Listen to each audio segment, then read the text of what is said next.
Now at this point, I personally made hundreds of different videos talking about dividend investing, sharing with you basically all the information I've learned over the past 7 years, and even sharing my actual portfolio, showing you every single stock and ETF that I own. But for the real diehard dividend investors out there, in today's video, I'm going to be making a compilation video of some of my all-time favorite topics we went over the past year or so when it comes to dividend growth investing. So if you consider yourself a hardcore dividend growth investor, get comfortable, maybe grab a snack, drop a like down below, and let's get right into the compilation. In my around 7 or so years dividend growth investing, I can safely tell you with all honesty, I've made some really good choices investing, and I've also made some very bad choices.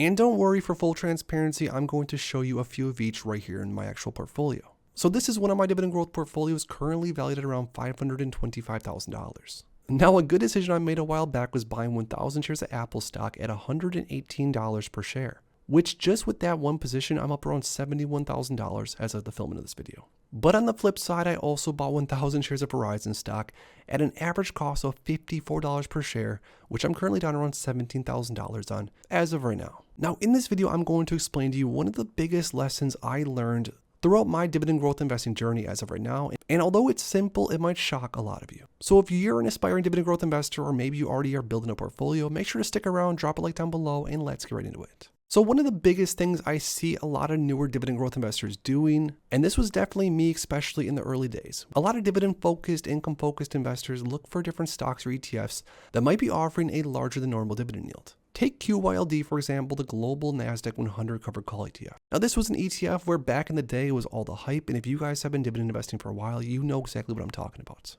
And because of how popular QYLD was at one point, and even how high of a dividend yield QYLD was offering back in the day, I loaded up on tons of shares of QYLD. In this portfolio alone, I'm sitting at 820 shares. Keep in mind, I have more QYLD across other portfolios. Now, although I'm barely down in this position, I'm only down around $400. And if we were to include all the dividends that I've earned over time from QYLD, it's definitely picked up the slack. But a lot of my early investments was picking single name stocks or ETFs that offer a super high yield, and honestly just looking at things through sort of a short-term scope. Now, over time, for me personally, I've learned that single stock picking is very, very difficult. And for every good stock you pick, it seems like you also pick another bad one. So over time, what I've done with my portfolio is I've slowly transitioned into purchasing mostly high quality dividend growth ETFs that offer more than just a dividend, but offer growth potential on top of that. And also along with that, effortlessly diversify your portfolio without even thinking too hard about it. Now, honestly, just for the sake of everyone being able to agree, it doesn't even really matter which dividend growth style ETF you want to choose and you want to buy into long term. Now, as you can see in my long-term dividend growth portfolio over the last year or so, I've been buying basically a share or 2 or 3 of the Schwab US Dividend Equity ETF on a daily basis, because that's the ETF that matches closest to what I'm looking for my investing strategy. But whether it's SCHD, the S&P 500, VU, VIG, DGRW, DGRO, there's so many high quality dividend growth ETFs out there that all offer multiple different things. Pretty much for the most part, all these ETFs offer a starting dividend yield anywhere from around 1.7% upwards to around 3.7%, depending on which ETF you're talking about. Now, also, all these ETFs offer growth potential, and that's something that a lot of the higher yielding stocks and or ETFs out there might not offer. But maybe most importantly, and this is where it goes back to the title of the video, a lot of investors that just set maybe daily buys and don't even think too hard about it, just buy daily, VU ETF, DGRO, or even SCHD. These investors that do daily buys of super high quality dividend growth ETFs like this are most of the time running laps around investors that are single stock picking and trying their hardest to beat the markets. When the reality is that it's very, very hard to beat the market. The S&P 500 is very, very tough to beat. And I remember personally when I first started dividend investing, I thought to myself that there's no way that I'd want to invest into something so boring like VU, SCHD, DGRO, etc. Because I thought personally that I would be able to outsmart the market. I thought that I'd be able to pick stocks that might do better. But the reality is this. Especially for newer dividend growth investors out there, it's much better off that you build out a nice foundation on your portfolio. Not to mention, the longer that you're invested in some of these names, the more and more dividends you're going to get paid over time, because most of these high quality dividend growth ETFs do also offer massive dividend growth rates. But by building out a foundation in your portfolio right when you start, whether it's buying a share of VU every week or buying a share of SCHD every other day, whatever of course matches your budget or your strategy. By doing that early on, you can build out a nice foundation for your portfolio, and then later on, if you want to sprinkle in some single stock picks to maybe try to outsmart the market or maybe see some sort of opportunity, then by all means, I don't think that's a bad idea at all. But I promise you, I'm friends with investors personally that have been buying one share of VU on a weekly basis for years, or investors that just buy into the S&P 500 and then use a little bit of side cash for trading. Those investors, for the most part, are running laps around the investors that are trying to outsmart the market and trying to mess around with single stock picking, at least at the start. Now for me currently, I've been investing for around 7 years like I said earlier, and at this point I sort of have a decent grasp on the market, and I definitely see opportunities here and there. So by all means, I have no problem with devoting maybe 20% of my overall cash balance on a weekly or monthly basis and use some of that money to mess around with some single stock picking if I feel inclined. But that's not going to change the fact that on a daily basis, at least for me personally, I need to buy a share of SCHD. And I'm not saying that I'm going to do this forever. Maybe I'll switch up an ETF and maybe I'll change over to VU or DGRO in the future. But for right now, my strategy is simple. Buy at least 1 to 2 shares of SCHD on a daily basis and stack up as many shares as possible to build a massive foundation that is simple, that is brainless. I don't even have to think about it too much. SCHD, for example, is well diversified enough to where the ETF most likely will be doing just fine, unless of course something crazy happens. But for the most part, buying SCHD daily at around $70 per share, $72, $68, whatever it's trading at, is allowed me to build a massive foundation that now is going to hopefully propel my portfolio for years to come. So especially for those newer investors out there listening to this video, make sure to come up with a sound strategy and buy into something that's high quality. Make sure that you're going to be happy owning it, whether it's 1, 3, 5, 10 years from now. If of course that's what you're going for, if that's what your strategy says. Because for me as a long-term dividend growth investor, that's definitely the most important part of all. So just to recap, there's a lot of dividend growth investors out there that I know personally, including myself, that are buying high quality dividend growth ETFs on a daily basis and then maybe using a small amount of money, a small amount of cash balance to buy some single names for some higher potential upside. Now for the position that I was talking about that I pretty much buy on a consistent basis, as you can see here, I pretty much buy 1 share of it almost every single day. I'm talking about the SCHD ETF for the Schwab US Dividend Equity ETF. Now this right here is just a filtered screen from all my purchases of SCHD in 2023 so far. And keep in mind, I've been buying SCHD even before then. And on a consistent basis, I pretty much normally just buy, say, 1 share per day on this portfolio. And some days when SCHD might be down a little bit more in price, I might grab even 3 or 4 shares. Now, as we keep scrolling back further and further and further, you can see that over time, over the last year or so, the amount of SCHD shares that I've been able to buy over a long time frame has most likely stacked up to a nice size position, which 100% does happen to be the case. I currently am sitting in just this one portfolio of around 179 shares of SCHD, which is one of my favorite long-term holdings, and currently sitting at around $12,500 worth of it. Now, of course, all of us are going to have a different amount of budget to be working with over said time frame, but regardless, even if you're able to purchase half of a share of SCHD, maybe every day or even every other day, the amount of shares over, let's just say 1 year, can definitely add up to a nice size position. But all I ask from you is one thing. Next time that you're considering buying that speculative single stock, remember there's dumber investors out there that might even have a daily recurring purchase set up through their broker that is potentially currently running laps around you. When it comes to dividend investing, there are really only 2 major ways on how to get insanely rich. Now, the first is going to be you have to have the underlying investment grow in price to a point to where you can liquidate the asset and cash in big time. Now, the other way being to invest into an asset that pays a dividend, but not only pays a dividend. On top of that, pays more and more in dividends over time, making the asset sort of an endless money pile that just keeps paying more and more just by holding on to it. Now in today's video, we're going to go over 3 different ETFs that not only offer one of those, but offer both. Yes, ETFs that offer not only growth, which can make your net worth balloon in size, but also offer cash flow, which will pay you more and more long into the future and beyond. Now, if this interests you at all, make sure to please stick around, drop a like down below, and let's get into the first dividend growth ETF. Now, the first dividend growth ETF that's going to do both of those things, or at least has historically, is going to be DGRO, or the iShares Core Dividend Growth ETF. Now, right here on the iShares website, it says why DGRO, and you're going to get exactly what I mean. It says DGRO offers low-cost exposure to U.S. stocks focused on dividend growth. Now, one of the ways we talked about on how dividend investors can get insanely rich is by focusing on exactly that. Focusing on an investment that pays more and more in dividends over time. And DGRO's investment objective is the iShares Core Dividend Growth ETF seeks to track the investment results of an index composed of U.S. equities with a history of consistently growing dividends. Sounds pretty good so far. But like we said earlier, even if DGRO, for example, pays a nice dividend and also pays more and more in dividends over time, or at least has historically, growth is also going to be an important piece of the puzzle. And at least historically speaking, since about 2014 or around 10 or so years ago, the DGRO ETF has basically doubled in ETF price. Considering back around 10 years ago, this ETF was trading around $25 per share, and imagine if you had hundreds of shares back then. Now this ETF is trading at around $50 per share, more or less, as of filming this video, and of course, not to mention the fact that that does not even include dividends.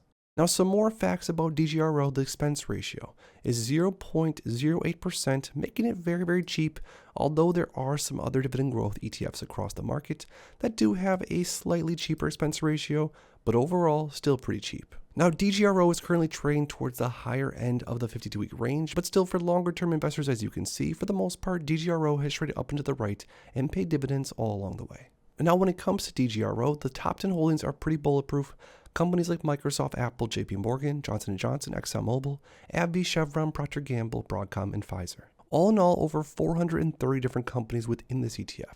So this ETF is going to be very, very diversified, which means even if 1, 2, 3, 5, or 10 companies within this ETF have a bad quarter or a bad year, the rest of the ETF should hopefully pick up the slack. Now, to dig a little bit deeper into DGRO's dividend and dividend growth, this is where this ETF really shines in my opinion. You can see the starting dividend yield is somewhere of around 2.5% more or less, which isn't the highest starting dividend yield, but honestly, when you consider the fact that the dividend growth is 12% trailing 12 months and 8.7% over the 3-year CAGR, and almost 10% over the last 10 years. Looking at the dividend growth since this ETF's inception, this ETF back in the day would pay around 17 cents per share per quarter. And now just around 10 years later, this ETF is paying almost 3 times as much on a quarterly basis. That is some serious dividend growth, and that's exactly what you're going to need if you want to potentially see massive, massive wealth from dividend growth investing. The next dividend growth ETF that offers not only growth, but also dividends and massive dividend growth, or all the pieces of the puzzle when it comes to building an insanely successful portfolio potentially. We're talking about the Schwab US Dividend Equity ETF, or SCHD, and this happens to be one of my favorite ETFs across the entire market. Now, SCHD has a very straightforward objective. It says the fund's goal is to track as closely as possible, before fees and expenses, the total return to the Dow Jones US Dividend 100 Index. And keep in mind, the Dow Jones US Dividend 100 Index has a plethora of screenings, making it very hard for individual companies to even make the cut. Now, SCHD, just like DGRO, has had some substantial growth, which is going to be important if you do want to see that net worth grow in the future. For example, for investors that bought into this ETF around 10 or 12 years ago, they bought in at around $25 or $26, $27, and now SCHD is trading towards the middle range of the 52-week range, but still trading at over $70 per share.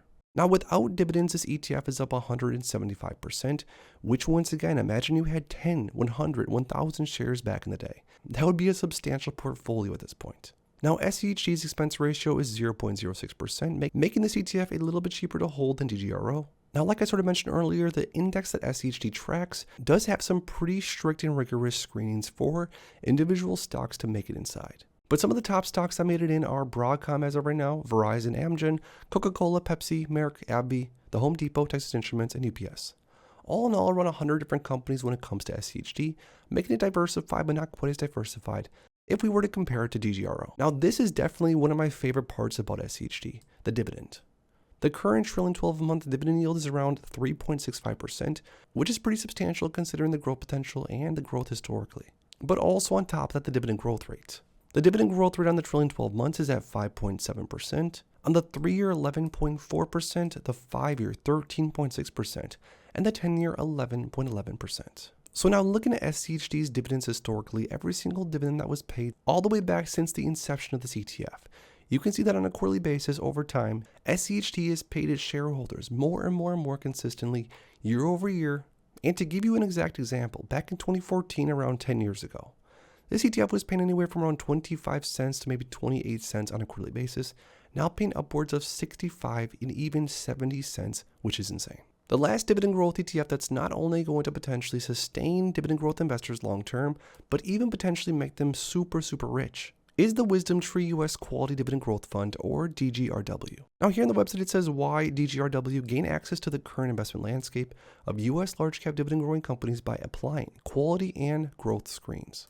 And just like DGRO and SCHD, DGRW has seen massive growth historically in ETF price, also pays a dividend, this time on a monthly frequency, but also has had massive dividend growth, which I'm going to show you here in a second. But on the max time frame, just around 11 or so years ago, since this ETF's inception, the ETF, just as far as price goes, is up over 173%, which is insanity considering this ETF also pays a pretty decent dividend. Now, DGRW does have a hefty expense ratio at 0.28%, which is definitely something to consider.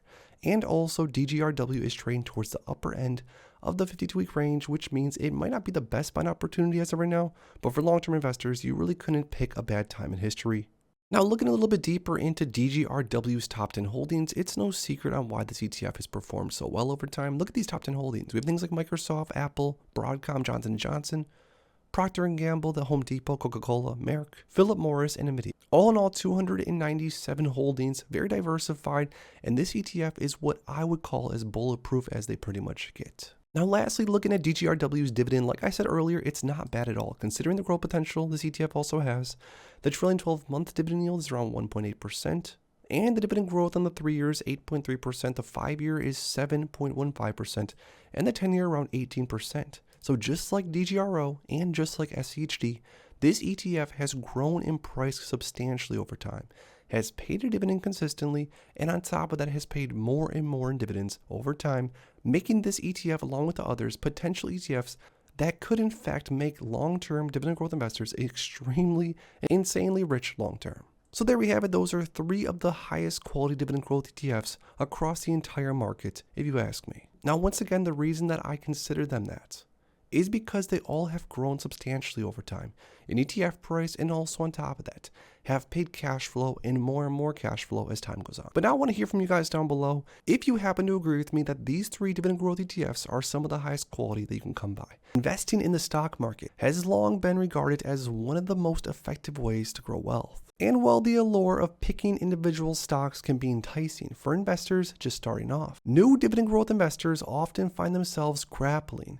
with the daunting task of selecting the right companies to invest into. Now, this is because single stock picking, like anything else, requires skill and experience to be done properly. So this brings up the popular statement that I hear all the time in the investing community from more of the veteran investors. Many longtime investors think that newer investors are better off buying into high quality ETFs that have a long track record of positive performance compared to single stock picking without any experience. Now, in this video, we are going to explore both of these options, and I'm going to give you my honest opinion on this topic.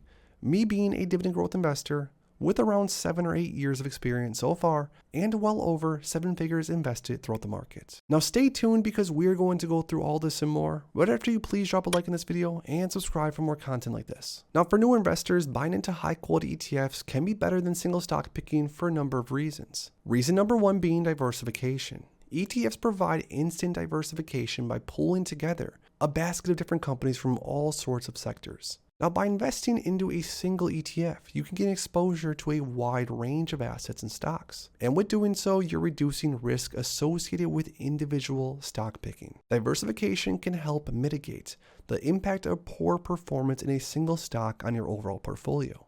Now, a quick example of a high quality ETF's total performance versus a single stock that I personally bought some shares of when I first started investing, comparing their performance over the last 5 years is very obvious. And not to pick on Altria Group, ticker symbol MO, but as many of you know, Altria is a single stock, a single company that offers a massive starting dividend yield, which does give a lot of newer dividend investors like myself sucked in to buy some shares. But for example, if around 5 or so years ago, I just purchased something like SCHD, which is a very high quality, well-diversified ETF, which we are going to go over later in this video, rather than buying into a single pick name like Altria that does have a massive dividend yield compared to SCHD. Over the past 5 years, SCHD almost returned 7 times as much. Now again, I'm only using Altria as an example because again, for newer dividend investors that don't have all that much experience, and I'm speaking from past experiences and past mistakes from my own investing journey, buying into super high yielding but low performing dividend traps can at times get you into some trouble versus what a newer investor would have found themselves in if they just would have bought into something high quality like SCHD or other ETFs. Now, for the dividend growth focused investors out there that might be watching this video, you might not exactly know what a dividend ETF really is. Dividend focused or income ETFs are a type of ETF that specifically targets companies or assets that all have a few things in common. One of them being that they all pay dividends. Now, some characteristics and benefits of dividend ETFs are things like a decent starting dividend yield, so investors can start getting paid dividends pretty much right after they buy into the ETFs. Also, dividend ETFs offer dividend growth, which means that they're going to pay more and more in dividends, hopefully long-term into the future, which is going to make your money stretch further and is hopefully going to generate more income long into the future. Now, these dividend ETFs also, of course, offer diversification, which most all ETFs offer. And these dividend paying ETFs oftentimes offer lower volatility because a lot of times the stocks within these dividend focused ETFs, like the one that we're going to go through here in a second, are full of established companies that tend to be stable with less volatility compared to non-dividend paying stocks that might be associated with higher growth but also higher risk. So now that you know what a dividend ETF is and you know sort of how they work, let's go over my favorite dividend growth ETF known as SCHD. So SCHD is a pretty simple ETF, yet it's been very effective as far as performance, historically speaking. The objective of the ETF is to track as closely as possible, before fees and expenses, the total return of the Dow Jones US 100 index. Now, this is an index made up of around 100 or so stocks that all have a history of paying dividends, and most of the stocks within this index also have a history of raising their dividends. Now, some of the highlights for SCHD. The fund is a low-cost, tax-efficient ETF, with SCHD's expense ratio being just 0.06%, one of the cheapest ETFs across the entire market, and in my opinion, definitely worth the price to have a high-quality ETF that tracks a basket of amazing holdings. Now, some more highlights about SCHD. There's around 651 million shares outstanding and about 47.2 billion in total net assets. Now, SCHD's current trailing 12-month dividend yield is around 3.8%. So this is one of the few ETFs across the entire stock market, which investors can buy into and receive a very nice starting dividend, but also be attached to a high-quality ETF with some massive capital appreciation as far as historically speaking. SCHD, as far as share price, is up 176% as far as all time, and that's just over around 10 or so years. Now, some of SCHD's top holdings are things like Broadcom, Cisco, United Parcel Service, PepsiCo, Coca-Cola, Verizon, Merck, Texas Instruments, Pfizer, and AbbVie. And although if you scroll through and look at all the holdings within the SCHD ETF, what's great about it is that most of these holdings are rather familiar, and you and I have probably heard of most of these stocks within this ETF, which is sometimes rare in the more large diversified ETFs, where in some cases you might not even know most of the holdings within the ETF. So now that we talked about a few of the reasons why ETF investing at an early stage in your investing career might be a better idea than single stock picking, I want to give you all my honest opinion, my honest take on this. If I could go back in time to when I first started dividend investing years and years ago, I personally would much rather buy into a high quality ETF like we talked about in this video, SCHD, or there's plenty of others like VYM, like VU. There's so many great dividend ETFs that do pay a maybe smaller starting dividend. But what I would do if I could go back in time and do it all over again, instead of single picking every single stock like I did back in the day, I would buy into a very high quality dividend ETF, and then in the meantime, I would learn, research, and learn some more. You see, with investing, there's a learning curve like anything else, and at least for me specifically, it took several years to get fully comfortable and to fully understand how the stock market worked, even learning things like how to pick individual stocks and how to analyze them. These are things that you're not necessarily going to understand right from the start. So in the meantime, if a newer investor was to just slowly buy into a high quality, diversified dividend growth ETF, and then on the side of that, practice, research, and learn how the entire stock market works, I think personally, in my opinion, that would have been a much better path for myself, rather than making all the mistakes I made by single stock picking right from the start. But I want to hear what you guys think down below. For newer investors that are interested in dividend growth investing, is it better for them to single stock pick right off the bat, or buy into a high quality dividend growth ETF that has a long track record of performance? And in the meantime, if they do want to do some single stock picking, learn all there is to know about the markets and how everything works. When it comes to building wealth through investing, dividends often play a crucial role that many investors underestimate, overlook, or don't really fully understand. But in this video, we're going to go over one of the biggest cheat codes when it comes to dividend investing, and how this one simple metric can completely change the long-term outcome for your dividend growth portfolio. Now this is important, so make sure to stick around, drop a like down below, and subscribe. Now let's get into it. Now when it comes to dividend investing, for the most part, most dividend investors look at things like how much is the stock or ETF yielding on a trailing 12-month or forward basis. For this example, the SCHD ETF, or the Schwab US Dividend Equity ETF, currently has around a 3.71% trailing 12-month dividend yield, which is definitely an important metric to pay attention to. Now with that yield, this is offering around $2.62 per share. So every share of SCHD in theory that you purchase for $71.01 per share, you as an investor are going to get paid out $2.62 per year. Now SCHD pays out a dividend on a quarterly basis. Keep in mind, some stocks and some ETFs do pay out dividends on a different frequency, such as monthly. But for SCHD, you are going to get paid 4 times per year, somewhere of around $2.62 divided by 4, which equals around 65 cents or so. So now you might be asking, well, that's great. What exactly is the so-called cheat code when it comes to dividend growth investing? What in the world is this metric? So the cheat code or metric we're talking about is none other than dividend growth rate. The dividend growth rate is an annualized percentage rate of growth that a particular stock or ETF's dividend undergoes compared to the 12-month period before that. So let me give you a quick example. If in fact SCHD, for example, paid out $1 in dividends last year, and now this year, let's say it paid out $2 in dividends, that would be a 100% growth rate. Or in simple terms, your dividend would be doubled year over year. Now over time, you're going to realize that a lot of different stocks across the market, as well as ETFs, have a dividend growth rate of somewhere of around maybe 1, 2, 3, maybe 4 or 5%. And I would say personally, a good rule of thumb is anything that has a long-term dividend growth rate north of 5% is definitely something that should get your attention. So the reason on why I think that dividend growth rate, that simple metric, is such a cheat code when it comes to long-term dividend growth investing is simply because of this right here. If you look at this graph right here of every single dividend payment on a quarterly basis that the SCHD ETF, for example, has paid since the inception of the ETF, you can see one thing that's very specific. Over time, the SCHD ETF has paid more and more in dividends on a quarterly basis at a pretty impressive rate.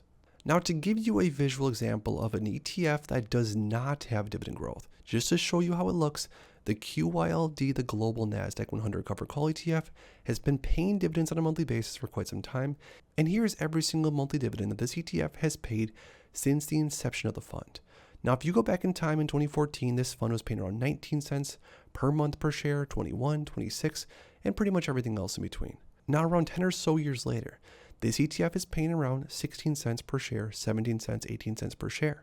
Now, keep in mind, this ETF has an entirely different strategy, and I'm not saying that this ETF in any way is even comparable to that of something like SCHD. But just to give an example, a visual of what a lack of dividend growth looks like, this is what it looks like right here. So now going back to SCHD and looking at the dividend growth as far as dividends paid historically, the reason on why this metric is a cheat code, it's basically giving you as an investor a raise for doing absolutely nothing on your same exact shares of SCHD over time consistently as the years go on. Now, why is this important? Think about it the same way like it's your job. If you started working somewhere at 2014, and then in 2015 you got a 15% raise year over year, you'd be pretty excited. Let's say you make $20 an hour and you get a 15% raise. Now you're making $23 an hour. Now that you're making $23 an hour, let's say another few years go by, and now you're making, let's say, $26 per hour, just in a few year time frame. Now, the reason I like to use a job example is because this is just like getting raises at your job. Only the difference is that you're not doing anything. You're not clocking in a single second. You are just owning an asset, owning a stock or owning an ETF. Again, for this simple example, it's the SCHD ETF. But you're owning something that is considerably paying you more and more over time just for maintaining ownership. Now, the reason that dividend growth is so important is because with this, you can see the snowball effect really to take shape in your portfolio. If you own, say, 10, 20, 100 of a stock or ETF that's consistently paying you more and more as the years go on, you are going to start to see the power of compound interest take place. Now, compound interest is the interest you earn on interest. This can be illustrated using basic math. Like, for example, if you have $100 and it earns 5% per year, at the end of that year, you'll have $105. And then by the second year, if you earn 5% on that, the numbers are going to get bigger and bigger as the numbers get bigger and bigger. Now for the more visual learners out there, you are going to love this. Say you have $100,000 invested into something like the SCHD ETF, which we went through earlier. You then add another $1,200 per year towards more shares of SCHD. You get paid out on a quarterly frequency, and you are going to reinvest all the dividends back in. Now on top of that, SCHD is offering a starting dividend yield of around 3.9% and an 8% expected annual dividend amount increase. So this right here is going to be your dividend growth, 8%, let's just say, for this example. Now on top of that, a 3% expected annual share price appreciation, and then 20 years invested. Let's see what we get. So as you can see right off the bat, before we go through the numbers, you can see that the compound interest is really taking place by just looking at the shape of the graph. So the way this works is then simple. The $100,000 the first year would earn you around $3,900 off the starting yield of around 3.9%, and this would bring you to around $107,000 by year number 2. But remember, now you are going to earn more interest off this number because the amount of interest that you're earning on an annual basis is now moving up. Because of course, dividend growth and the power of compounding is happening right before our eyes. So as you go through the next 20 years or so, you're going to see the numbers get bigger and bigger, and as the numbers get larger, they start to just really have a mind of their own, and they just really get large. You can see that a $100,000 principal initially, with $3,900 in annual dividends, quickly turns into big money. By year number 10, $200,000 invested and over $12,000 in dividends, just 10 years in. And this is just off of $100,000 invested, keep in mind. Now 20 years in, all the way at the bottom, $516,000 and $51,000 plus in annual dividends. And this only happened because, for this one example, we used an example of a dividend growth ETF that does historically have a nice, fast annual dividend amount increase, or fast dividend growth. Now, for example, if we were to change the expected annual dividend amount increase to 1 instead of 8%, the outcome is going to look so different. You can see right here the power of compounding does not necessarily kick in like it would have otherwise. And you can see this by after year number 1, the same amount of dividends more or less is being paid off of the original principal, but very quickly on you're going to notice that the amount of dividends annually is going to shrink like crazy. If we were to shrink the amount of dividend growth that this ETF or stock, for example, would be offering per year. So when it comes to investing for a long-term portfolio, definitely pay close attention to what these different stocks and or ETFs are offering as far as historical dividend growth rates. Because I can't speak for everyone, but for an investment that's willing to pay me more and more over time, that's an investment that I want to be a part of. But when it comes to long-term investing, building out a long-term dividend growth portfolio, if you had to pick the number one most important thing of all, what exactly would that be? Comment it down below. When I first started out dividend investing around 6 or 7 years ago, there are a lot of things that I wish I would have known today. But in order to hopefully save you some time, some headaches, and hopefully some money, we're going to go through 5 important dividend stock mistakes to avoid when starting off in your dividend investing journey. So the first mistake that you should try to avoid at all costs is chasing high dividend yielding stocks. Now, when it comes to chasing high yields, many beginners make the mistake of focusing solely on the dividend yield and choosing stocks with the highest yield possible. However, the truth is a high yield can often indicate a risky or unsustainable dividend, and such companies may be facing financial difficulties, which is most likely why their dividend yield is so high in the first place. Now, I remember when I started investing, I would literally sort all the stocks and ETFs from highest yield to least highest yield. And that's because back then I didn't realize that there were things like dividend cuts. High dividend yields may indicate that the company is paying out a larger portion of its earnings as dividends. And some companies even take on debt to pay dividends to their shareholders. And while this might seem attractive to newer investors, it can also make dividends vulnerable to cuts if the company's earnings decrease or if the company faces financial difficulties ahead. And if I'm going to be honest with you, there's almost nothing worse than hearing that a company that you hold has officially cut their dividend. During the 2020 market crash, there were multiple companies throughout my portfolio that actually cut or suspended their dividend. A few of my larger holdings back in the day was Disney and AT&T, which both either cut or suspended their dividend. Dividend cuts can completely flip your portfolio upside down because you're relying on the dividend income to either buy you more shares and more stocks to grow your portfolio, or some of us are even using these dividends to pay our bills. So when choosing which dividend stocks to invest into, make sure you're not only purchasing these stocks because they are high yielding dividend stocks. The next mistake that I wish I could have avoided early on was ignoring the company's fundamentals. Now, before investing into any dividend stock, it's important to research the company's fundamentals. Now, these fundamentals could be things such as revenue growth, such as earnings, cash flow, debt levels, and management. Investing in a company with weak fundamentals can lead to poor long-term returns, and this is even if the dividend yield is very high. Now, understanding a company's fundamentals can help investors assess its current financial strength and predict its future growth potential. Now, obviously, anything can happen in the future, but investors can receive some very basic clues by looking back in time, maybe the last 5 years, and see how a company's revenue has grown possibly. See how a company's debt levels have either increased or decreased. Simple fundamental things like that. Additionally to that, talking about fundamentals, analyzing a company's fundamentals can help investors compare it to other competitors and can identify opportunities for an investment possibility. So maybe you're on the fence about investing into a certain stock. Well, match it up next to some of its competitors. And by looking at the fundamentals, you should easily be able to see which would be a better investment. The next mistake I made early on that I wish I would have understood is failing to diversify. Now, investing all your money into a few high-yielding dividend stocks can be very risky. It's important to diversify your portfolio across multiple sectors and industries to reduce risk and improve long-term returns.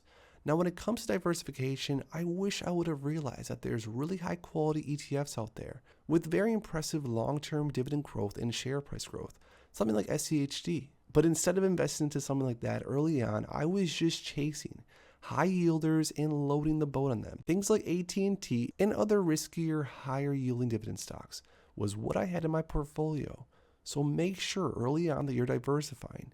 And by doing some basic research that I didn't do at the start, you could easily realize that there's a lot of high quality ETFs out there that do pay nice sized dividends that are very well diversified. The next mistake I made early on that I wish I would have considered is understanding the payout ratio. Now, a dividend stock's payout ratio measures the percentage of earnings that a company pays out as dividends. A high payout ratio may indicate that the company is paying out more than it can afford to pay, which could lead to a dividend cut, which I have definitely seen in my past. It's important to consider the payout ratio when evaluating dividend stocks.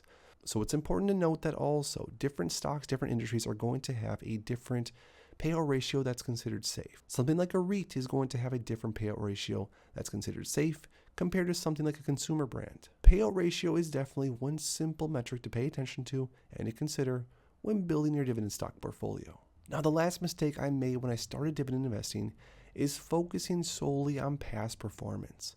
Now, past performance is not a guarantee of future performance. And just because a company like AT&T, for example, had a long history of paying dividends, it doesn't mean that it's going to continue to do so in the future. Now, for me personally, I like looking at a stock's previous historical performance.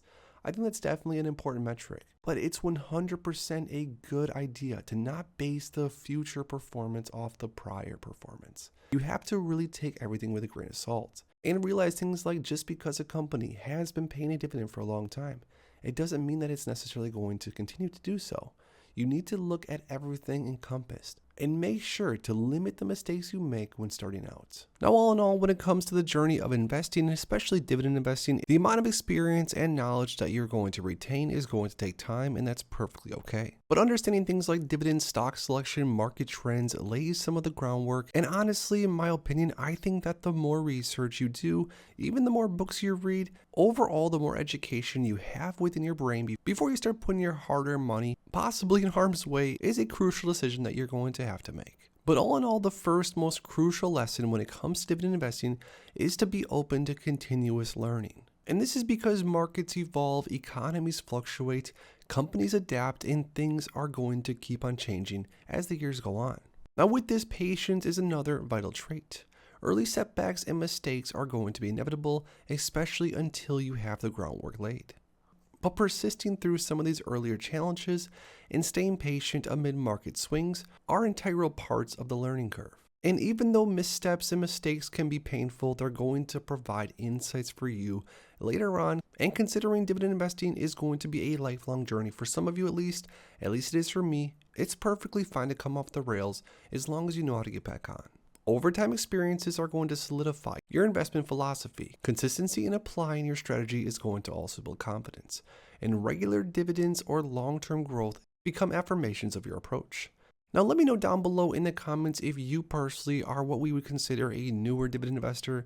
Say maybe you've only been investing in dividend paying stocks or ETFs for under a year, and also in the comments let me know if you've been investing for a little bit longer. The last thing I'm going to say is this one final piece of advice from a dividend growth investor like myself that has been in this journey now for around 7 years and now has over 7 figures invested across the board. Make sure to please take your time and know to be successful in this journey you are going to have to be patient. But with all that being said, best of luck, and I hope some of these things we went over in today's video are going to possibly help you within your journey. Now I'm constantly buying the SCHD ETF for my long-term dividend growth portfolio, as you see right here on the screen. And this is because I find this ETF to be pretty much as close as possible to the perfect investment vehicle for my specific goals to reach financial freedom in the long term. But what about some of the downsides to the SCHD ETF? Because it's not all good, of course. To be completely fair, in this video, we are going to go through 3 reasons why the SCHD ETF might not be a good investment, and wait until the end of the video because I'm going to share with you a newer ETF that I came across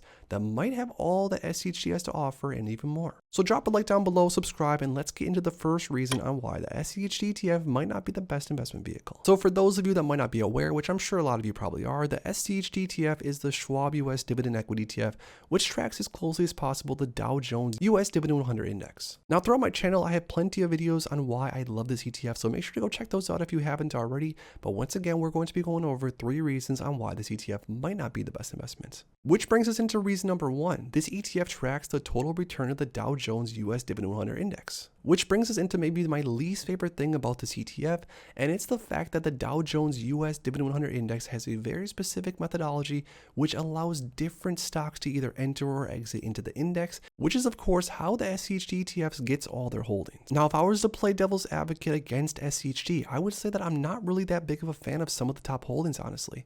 Out of the companies Amgen, AbbVie, Chevron, Merck, Broadcom, Pfizer, Cisco, Texas Instruments, PepsiCo, Verizon, UPS, Home Depot, Coca-Cola, and so on and so forth, there's definitely a few names in here which I absolutely adore. Companies like Pepsi. I love the growth potential that Pepsi has to offer, and as of right now, it's offering a pretty good starting dividend yield.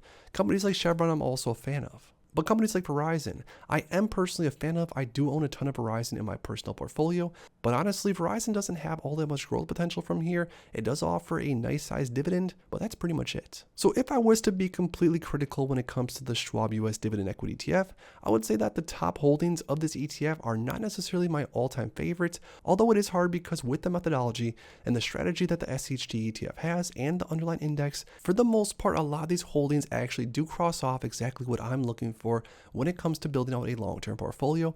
But if I was to be honest, there's some holdings in here that I'm not all that big of a fan of. Now, the next thing that I'm not necessarily the biggest fan of when it comes to the SCHD ETF, if I'm going to be completely honest, is going to be the sector breakdown. So now keep in mind, during the reconstitution, a lot of different stocks are going to be turned over and added or exited SCHD's underlying index, so this is going to change on an ongoing basis. But with that being said, as of right now, we have industrials being 18.15% of SCHD. We have healthcare being 16.73% of SCHD. Financials are 15, consumer defensive is around 12, technology is around 11.8%. Now this is the first culprit. I wish the SCHD ETF had a little bit more technology. Now I understand because of the methodology this ETF and index tracks, it's not very likely that there's going to be that many technology stocks that are going to necessarily make the cut. But for my overall long-term portfolio, especially being a relatively younger investor at 31 years old, I want to have a little bit more exposure to technology, which of course I actually get through other ETFs or other stocks that I invest into. But the overall makeup of all these different sectors, with industrials, healthcare, and financials being the top 3, it's not necessarily something that I'm super excited about, especially for the reason that over the last year or so, financials have done very, very poorly, as well as industrials and healthcare have been beat up pretty bad. The rest of the ETF is, of course, energy, consumer cyclical, communications, basic material, and utilities. So if I was to be completely honest, I'd probably shift around the overall sectors to be weighted a little bit different if I were to, of course, be able to choose exactly how to build this ETF. But of course, that's not the case. But it is definitely one of the reasons and arguments against the ETF if I were to be real. Now, the final last thing that I would say is a reason to not buy the SCHD ETF, and that feels weird to even say because I'm such a fan of this ETF overall, is because of the future potential lack of dividend growth that we are going to see from here when it comes to this high quality ETF. Now this right here is going to be a little bit hard to read, but basically this is every single ex-dividend date that the SCHD ETF has had and how much it paid out in dividends. And in this column right here, it's going to show the percentage change from the previous dividend payouts. So for example, going down to the bottom, in December 19th of 2011, SCHD paid 12 cents per share per quarter. The next month it paid 13.7 cents, which was a 13.3% increase. Then the next dividend was a 49.5% increase, and so on and so forth. And what's pretty impressive is that since SCHD started, the majority of dividends that have been paid on a quarterly basis have been going up and up and up, which is honestly even kind of rare to see. But now if we zoom in till about 2019, 2020 and on, we're seeing that the percentage change from the previous year.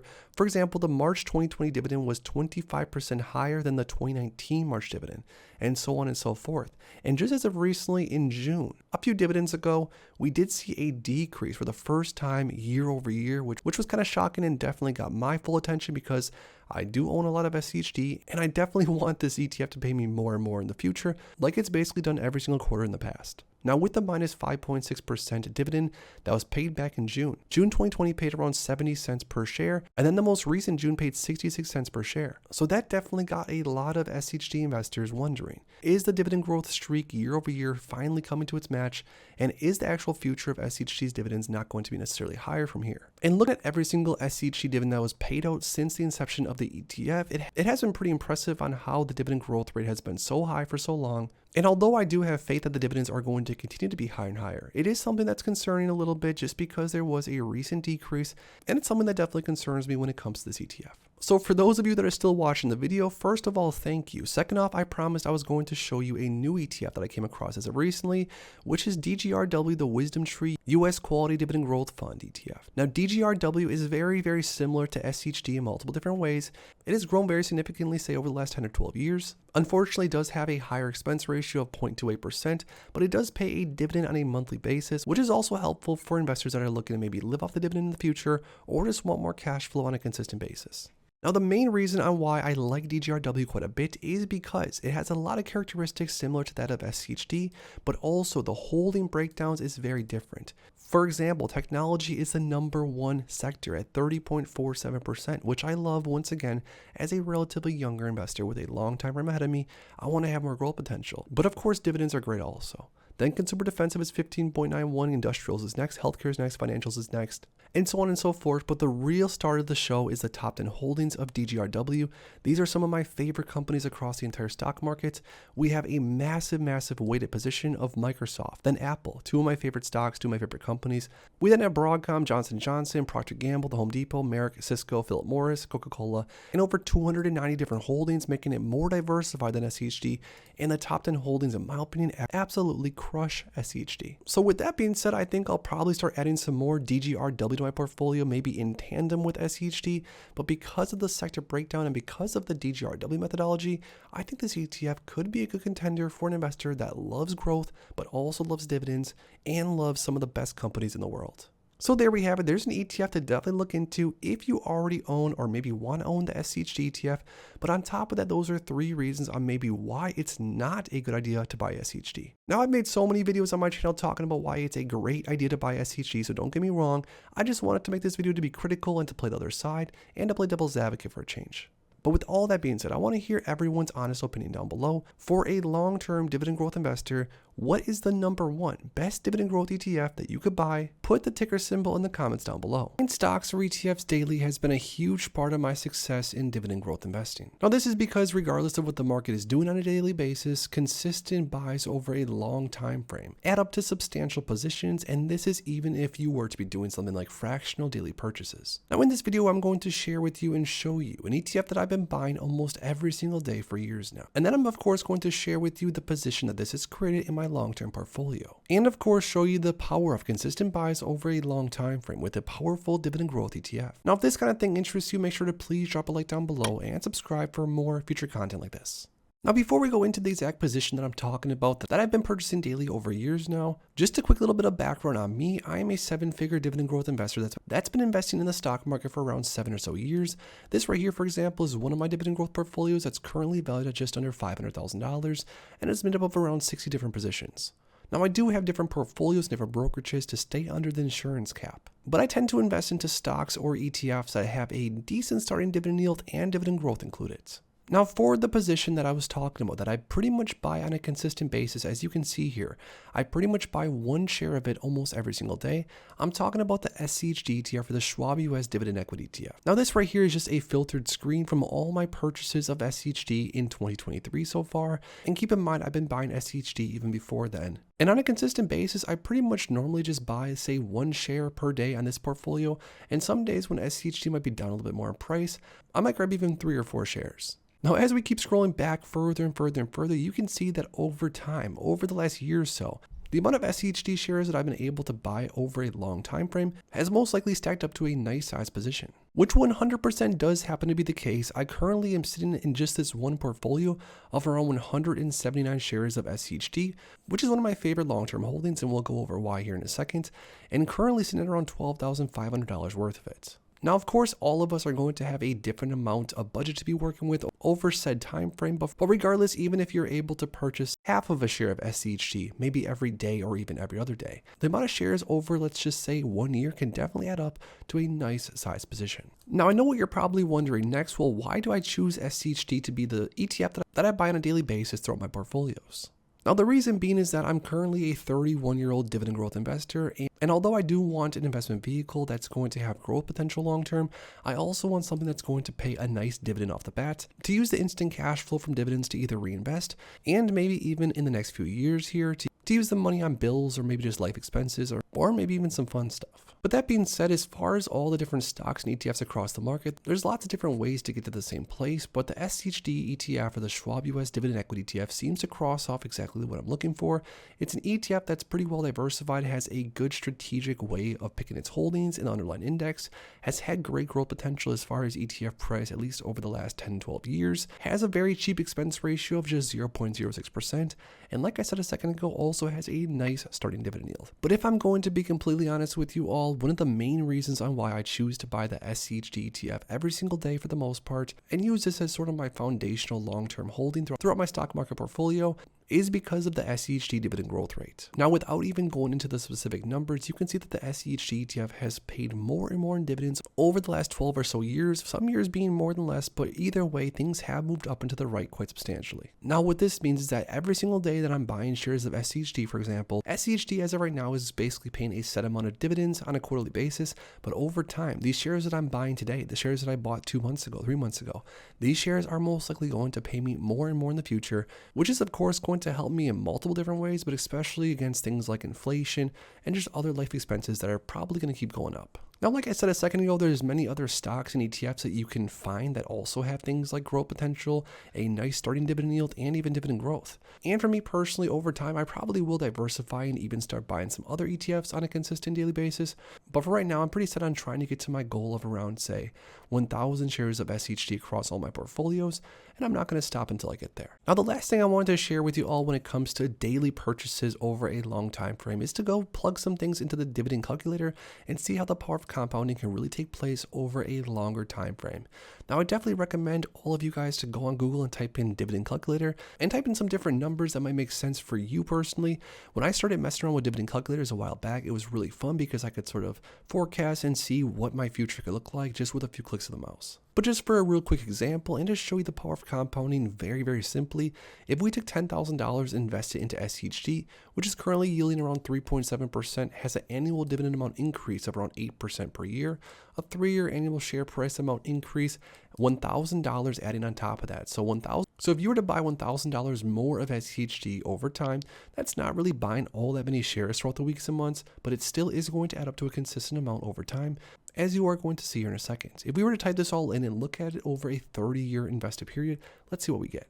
So of course, at year number 1, the $10,000 is going to earn the investor $375 in annual dividends, and just with those dividends being reinvested back into more shares of SCHD, and also the annual contribution of just $1,000, by year number 2, this portfolio is already sitting at $11,618 of value and over $457 of annual dividends. So that's a pretty good increase year over year, considering this investor is not really adding that much, not even buying all that much SCHD on a daily basis, but the power of compounding is already going to start start because of the reinvesting of the dividends and the consistent buys. But zooming out a little bit further, by year number 5, this investor would have around $17,243 of SCHD and around $784 of dividends per year. Now, if an investor was to stick with this $1,000 per year of SCHD, which is around $25 or so per week, not really that much at all, relatively speaking. This investor by 10 years in would have $1,754 of annual dividends, which again isn't necessarily all that much after 10 years of investing, but keep in mind, with the amount of money that we're working with, it's actually pretty impressive. Now, 20 years in, this investor would have $88,000 of SCHD and $8,300 plus of annual dividends, which now we're starting to get somewhere. Now, by year number 20 to 30, the numbers are going to get much bigger, much faster because the law of big numbers takes place. And as the numbers get bigger, the reinvesting gets bigger and just everything gets bigger. It's honestly pretty awesome. So by 25 years in, $161,000 in principal and over $19,000 per year in dividends. By year number 30, $322,000 and almost $50,000 per year in dividends from SCHD, which all started off with just a $10,000 investment, and keep in mind, just around $25 or so per week. Now, I love to look at charts like this because it really shows the power of compounding take place. And this is what dividend investors mean when they talk about their dividend snowball. I'm sure you've come across other videos or other people online that talk about building a dividend snowball and how to build a monster dividend portfolio. This is what they mean. You have to invest in a high quality stock or ETF. And again, it doesn't have to be SCHD, but a stock or ETF out there that pays more and more in dividends over time and continues to grow. Over time, if you invest in it long enough, you are going to see drastic results like this. So there we have it. That's one ETF that I've been purchasing almost every single day over the past few years.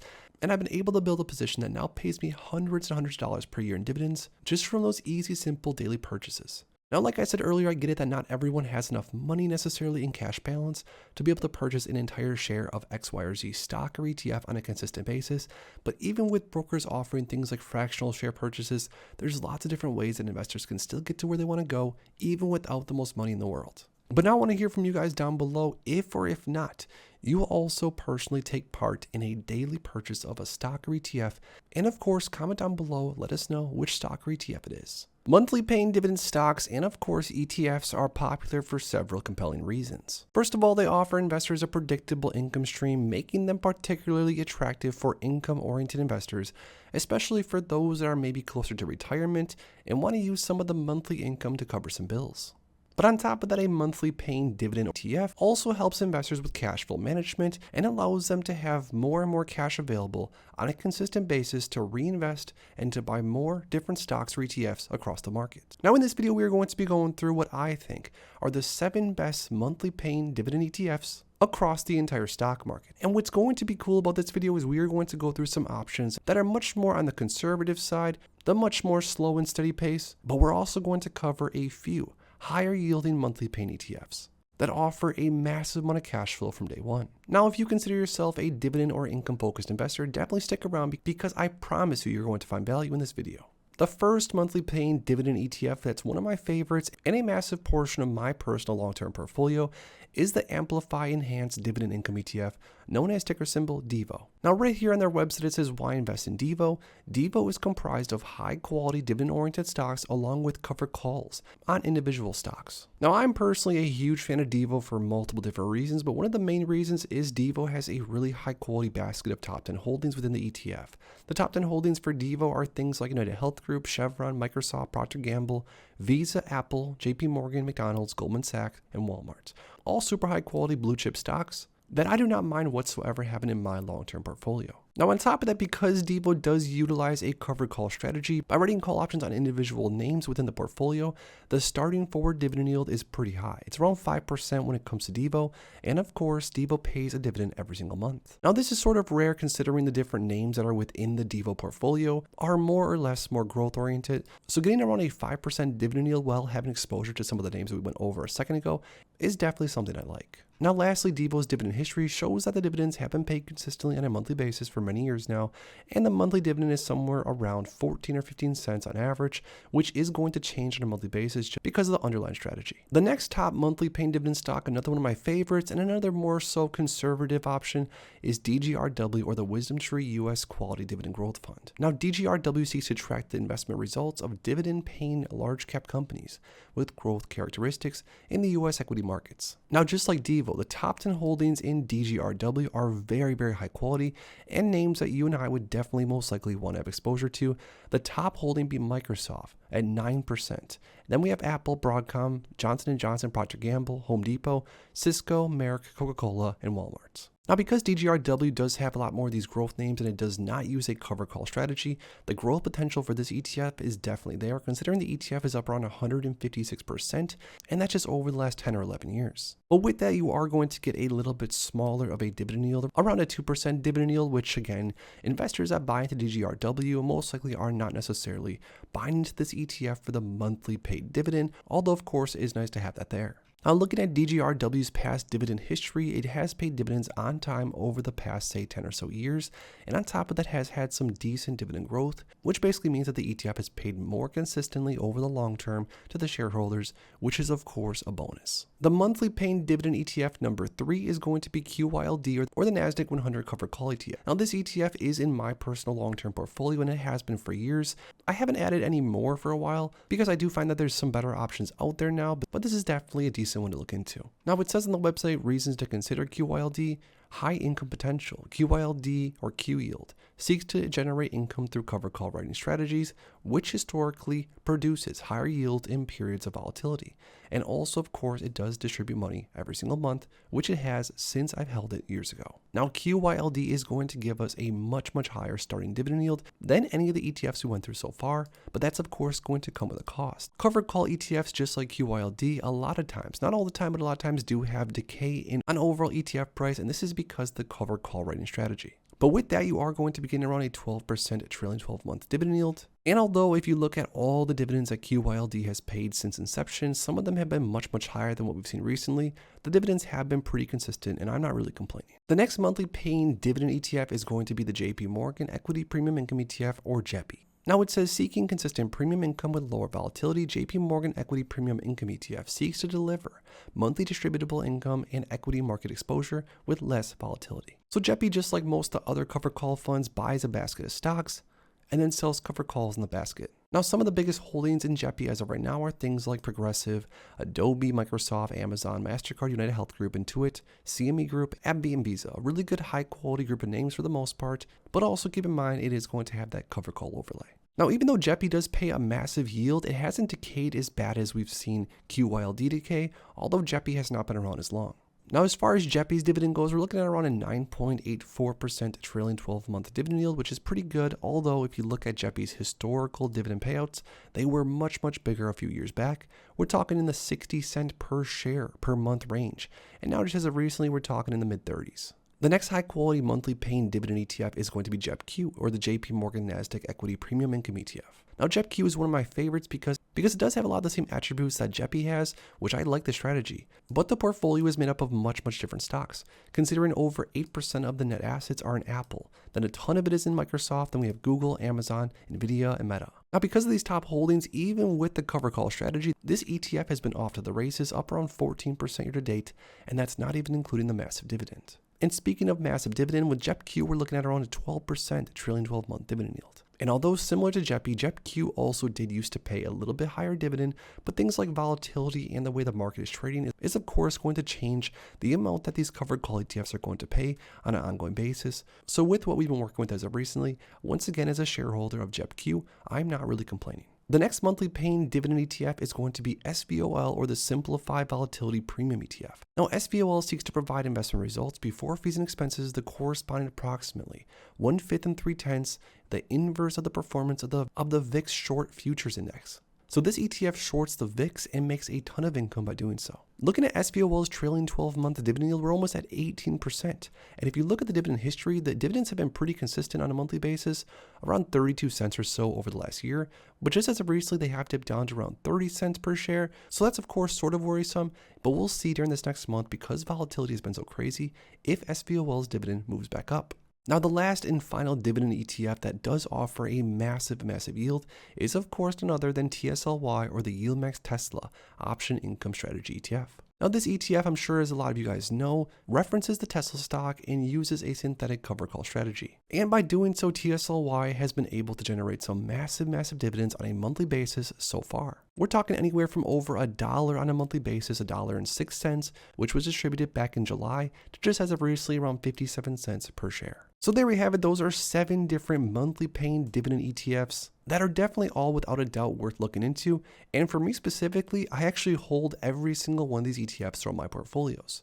Now, some of the more basic ETFs like Devo and DGRW are of course going to offer a different risk tolerance than something compared to like SVOL or TSLY. And that's why I always think it's important to stay diversified, which is exactly what I do for my portfolio. But now I want to hear from you guys down below. Out of all 7 of these ETFs we went through in this video, which one is your number 1 favorite and why? Comment down below.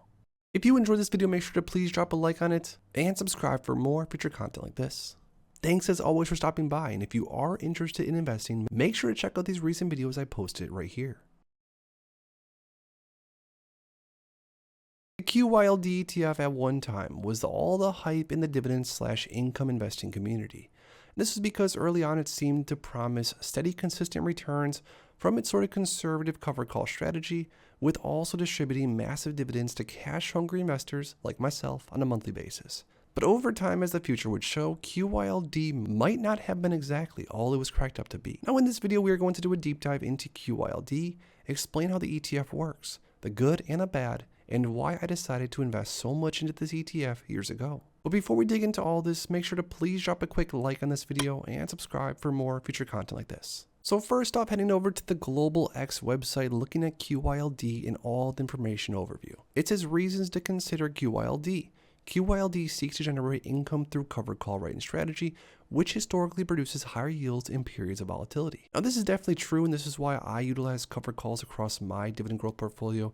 It does reduce volatility because writing covered calls on underlying stocks can reduce the downside, but also unfortunately caps the upside, which is one of the issues I have with covered call funds like QYLD. Now also it says monthly distributions. QYLD has made monthly distributions for 9 years running, which it has and which we will go over in more detail later in this video. It also says efficient option execution. QYLD writes call options on the NASDAQ 100 index, saving investors the time and potential expense of doing so individually. Now, like I said earlier, the fund strategy is pretty simple. It writes at the money cover calls on a monthly basis on the NASDAQ 100 index, which in my opinion is a really high quality index, which has a ton of really high quality stocks made up in it. So as of so far, looking at some of the reasons to consider QYLD, it seems pretty bulletproof, and it seems like it would have pretty good performance, at least based off of all this. Now, another important aspect of QYLD is that it has an $8.1 billion of net assets, a 0.6% expense ratio, and the NAV is $17.50 as of right now.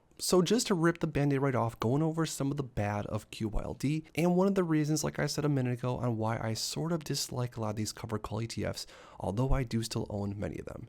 QYLD on the max time frame is down 32.08%. Now you can call this share decay, you can call it ETF erosion, you can call it whatever you want to call it.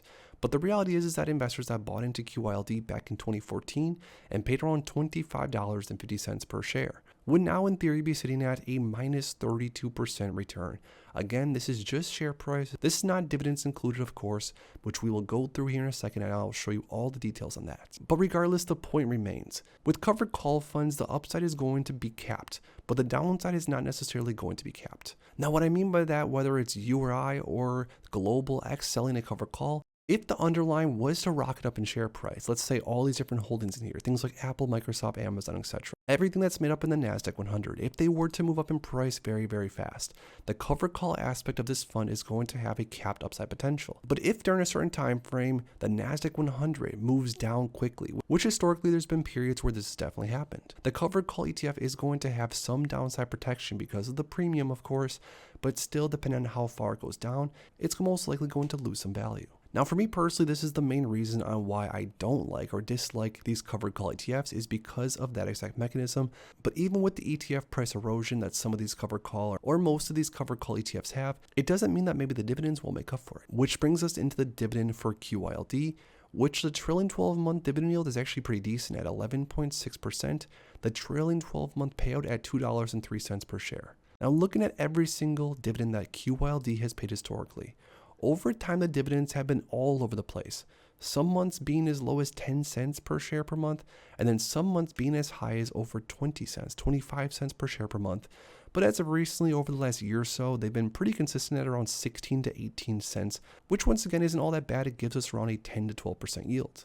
Now that being said, some of the covered call ETF fans always argue that even if there is some share price erosion like we showed you a second ago, even if an ETF like QYLD is down over 30% as far as ETF price, the dividends are going to make up for it because these covered call ETFs do in fact, which to be fair, they pay a lot higher dividends than the average stocks or ETFs out there.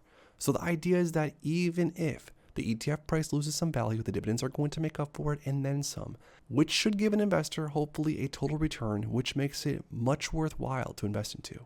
Now the cool thing is that we can chart this out and figure this out exactly.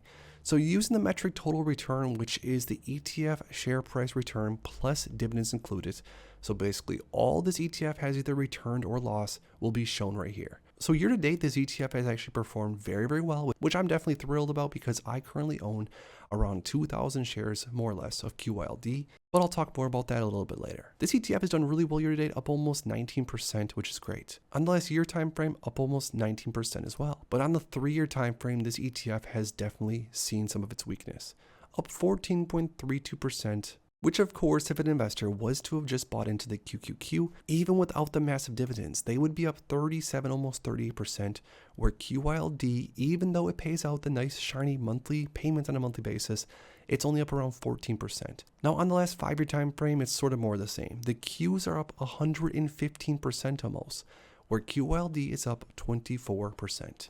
And these are dividends included. Now what's also pretty cool is that if we were to chart out QYLD since inception in 2013 and chart it out next to the NASDAQ 100 index, over the last 13 years with $10,000 invested, for example, an investor buying into QYLD would have had at the end of this whole thing around $18,500 from their $10,000 initial investment, which means an investor would have made an average annual return of around 6.51%, a total return of 85.10%. Now this example is with dividends reinvested, keep in mind. So if an investor was to spend the QYLD dividends along the way, things would look much differently, which we'll go through here in a second. Now, if around 10 years ago, an investor was to forego the massive shiny dividends that something like QYLD offers and just bought into the NASDAQ 100, that $10,000 would in theory be around $48,410 at the end of the 10-year period, offering a 17.54% average annual total return. So it's pretty obvious that if an investor was to invest just in a NASDAQ versus investing into QYLD, they would be much, much better off.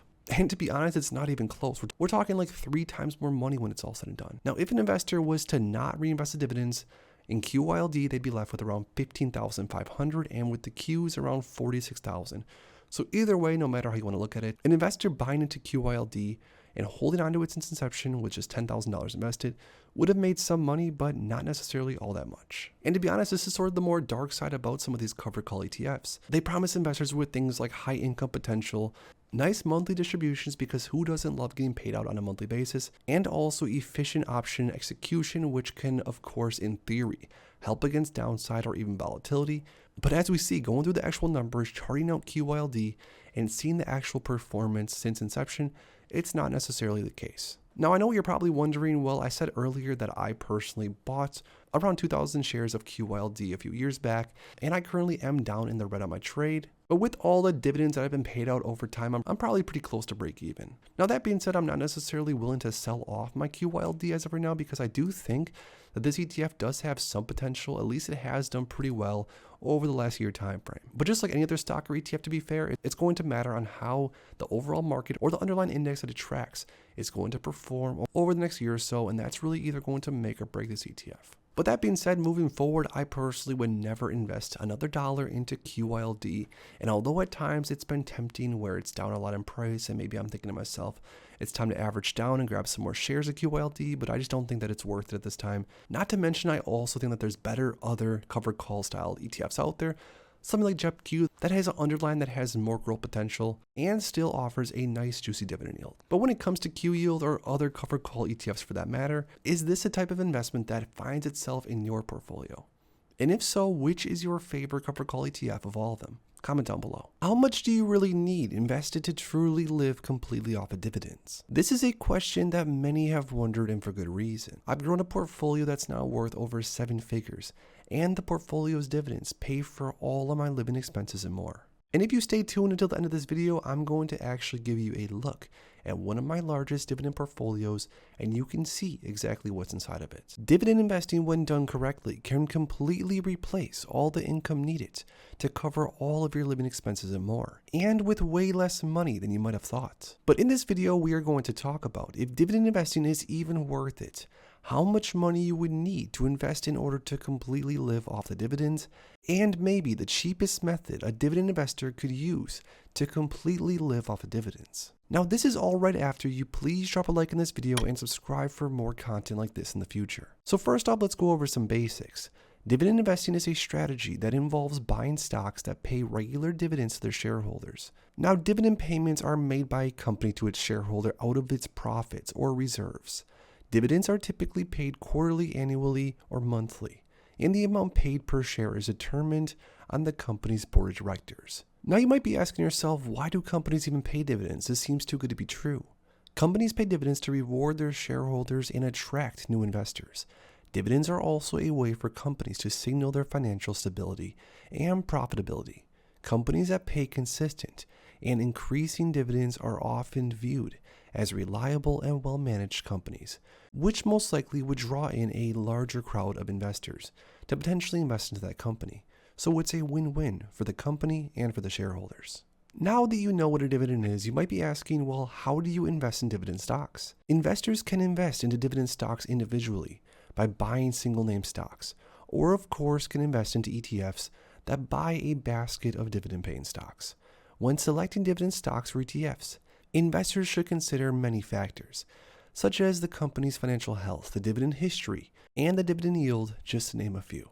Now, what is a dividend yield? This is a very, very important aspect of dividend investing and is going to be important when we figure out how much it's going to take to completely live off a dividend income. Now, a dividend yield is the ratio that indicates how much a company pays out in dividends relative to its stock price. Now, calculating the dividend yield is pretty simple. You just divide the annual dividend per share by the stock's share price.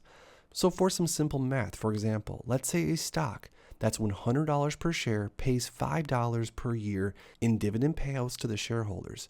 Well, if you divide the annual amount paid by the stock share price, you will get a 5% return, which would be that stock's dividend yield. Now, different stocks and ETFs have different yields. Some are going to be higher and some are going to be lower. And it's important to understand that just because a stock or ETF is offering a higher dividend yield, it doesn't necessarily mean that this stock or ETF is going to be a better investment. So if you do happen to be a newer dividend investor out there, don't get stuck into yield traps. Don't chase high yield, chase high quality companies or ETFs. So what are some of the other benefits of dividend investing? Dividend investing can provide investors with a reliable stream of income, which investors like myself absolutely love. Also, dividend stocks and ETFs can have the potential for capital appreciation, which means your overall investment can grow in share price over time. They are also lower risk compared to growth stocks in many circumstances. And this is because dividend-paying stocks are often established and financially stable companies with a long track record of success. Now, before we go into the actual amount that an investor would need invested into dividend stocks in order to completely cover all their expenses, let's talk about some of the risks of dividend investing. So like any other investment strategy, dividend investing carries risks. Companies may cut or suspend their dividends. It is definitely not a fun situation, but what it did is taught me to chase even higher quality investments in the future. And once again, like I said earlier, don't chase high yield. So in order to figure out how much money we would need to invest into dividend-paying stocks or ETFs, in order to have the dividends completely pay for our lifestyle, we are first going to need to know what are the average living expenses for a single person in the United States, for example. Now, according to Upwardly.com, it says the average living expenses for a single person can vary significantly by location, but we can use some average numbers. The average monthly living expenses for a single person in the USA is $3,189, which is around $38,266 per year. So again, living expenses can definitely be all over the place, but this gives us an idea and a benchmark and a number that we can go off of to try to figure out how much we need to invest in dividend-paying stocks to earn $38,266 per year. So the math is going to be pretty simple. All we have to do is plug in any stock or ETF. Right here we have SCHD, for example. And then we're going to have to see how much this stock or ETF pays out on a given year. So for example, SCHD pays around $2.64 per year in dividends paid. Now this is for one share of SCHD, which currently costs around $69 or $70 per share. So for example, if we were to try to figure out how much we would need to invest into SCHD to have the dividends cover all of our living expenses on a given year, we would take the average living expense for a single person in the United States, which is $38,266. And then we would divide that by the payout amount per year from SCHD, which is $2.64. If we divide that, we get 14,494 shares of SCHD that we would need in order to have the dividend completely cover our living expenses. Now, to figure out how much money that would take, we would take the amount of shares times 70, because that's more or less how much SCHD costs right now. If we were to add that all up, we would need $1,014,628 invested into SCHD in order to live completely free and clear off of dividends. But wait, I know what you're saying, that's a lot of money. A lot of newer investors don't have $1 million to invest in something like SCHD. But a lot of newer investors do have the hopes of investing into dividend stocks or ETFs in order to live off the dividends and maybe retire early. Another example we can use is the JP Morgan Equity Premium Income ETF, known as JEPI. Now this is a much higher yielding fund. The problem is this fund is not going to appreciate, and the dividend is not going to grow as fast as something like SCHD. So remember, chasing high yield is not necessarily a good idea. But just for an example, and to show you all that it could take much less money to have your dividends cover all your living expenses, let's go back to the calculator and see what it looked like. So once again, if you go off of the single person's average living expenses in America, $38,266, divided by the annual dividend paid by a fund like JEPI, which is $6.19 per year, you would need just $6,181 of the JP Morgan Equity Income ETF in order to have the dividends completely cover your bills. Now, JEPI currently is trading for just under $55 per share, which means you would just need $340,000 invested into JEPI to completely cover all of your bills. But wait guys, there might even be a cheaper and possibly an even riskier method to reach that goal of having dividends cover all of your expenses ASAP. If we were to invest in SVOL, the Simplified Volatility Premium ETF, this ETF has a trailing 12-month dividend yield of 17.73%.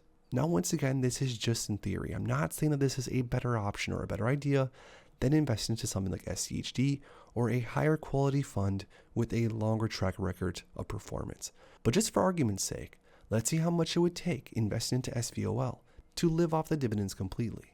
So if we once again plug in the average living expenses divided by SVOL's annual dividend payout of $3.87 per share, we would need just over 9,887 shares of SVOL to have the ETF completely cover all of our expenses. Now the crazy thing is SVOL is just under $22 per share, which means in theory, you could invest just over $217,000 into a fund like SVOL and have the dividends completely cover all of your living expenses. So those were 3 different ETFs that an investor could in theory buy into and have the dividends completely cover all their living expenses.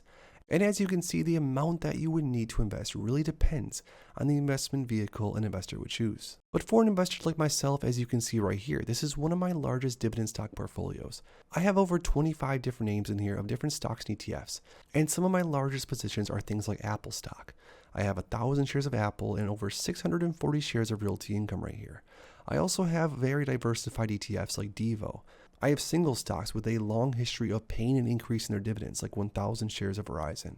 So for me personally, I like to have a mix of higher and lower yielding stocks in order to earn a significant amount of income on a monthly basis, but also, of course, to have that potential long-term capital appreciation far down the road. If you enjoyed this video and you want to see more videos like this, make sure to please drop a like in this video and subscribe for more. Thanks as always, guys, and I'll see you in the next one. Thanks as always for stopping by, and if you are interested in investing, make sure to check out these recent videos I posted right here.